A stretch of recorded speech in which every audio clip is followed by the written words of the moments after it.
Hello everyone, ನಾವಿವತ್ತು Mysuru bus ಸ್ಟ್ಯಾಂಡಿಂದ 14 kilometre ದೂರದಲ್ಲಿರೋ ಟಿ ನರಸೀಪುರ ರೋಡಿನ ಚಿಕ್ಕಳ್ಳಿಯಿಂದ 3 ಕಿಲೋಮೀಟ್ರ್ ದೂರದಲ್ಲಿರೋ ಕಲ್ಪವೃಕ್ಷ ಕ್ಷೇತ್ರ ಶ್ರೀ ರಾಘವೇಂದ್ರ ಸ್ವಾಮಿ ಮಠದ ಬಗ್ಗೆ ತಿಳಿದುಕೊಳ್ಳೋಣ. ಎಲ್ಲಿ ನಿನ್ನ ಭಕ್ತರೋ ಅಲ್ಲೇ ಬೃಂದಾವನ, ಎಲ್ಲಿ ನಿನ್ನ ನೆನೆವರೋ ಅಲ್ಲೇ ಮಂತ್ರಾಲಯ ಅನ್ನೋ ಹಾಗೆ ರಾಯರನ್ನ ದರ್ಶನ ಮಾಡ್ಕೊಬಂದರೆ ಮನಸ್ಸಿಗೆ ಎಲ್ಲಿಲ್ಲದ ಆನಂದ.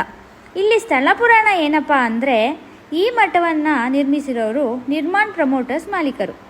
ಇವರು ರಾಯರ ಭಕ್ತರು.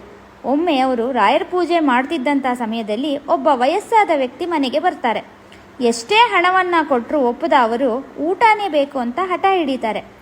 ನಂತರ ಹೊಟ್ಟೆ ತುಂಬ ಊಟ ಮಾಡಿದ ಅವರು ಮನೆಯಿಂದ ಹೊರಗೆ ತೆರಳಿ ಇಲ್ಲಿ ಅನ್ನದಾನ ಮಾಡಬೇಕು ಅಂತ ತಿಳಿಸಿ ಮಾಯವಾಗ್ತಾರೆ. ಆಗ ರಾಯರೇ ಇಲ್ಲಿ ಬಂದು ಹೋಗಿದ್ದಾರೆ ಅಂತ ನಂಬಿದ ಅವರು ಈ ರಾಯರ ಮಠವನ್ನು ನಿರ್ಮಿಸ್ತಾರೆ ಹಾಗೂ ಇಲ್ಲಿ ಪ್ರತಿನಿತ್ಯ ಅನ್ನದಾನವನ್ನು ಮಾಡಿಸ್ತಾ ಇರ್ತಾರೆ. ಪ್ರತಿ ಸಂಜೆ 8 ಗಂಟೆಗೆ ಇಲ್ಲಿ ಆರತಿ ನಡೆಯುತ್ತೆ.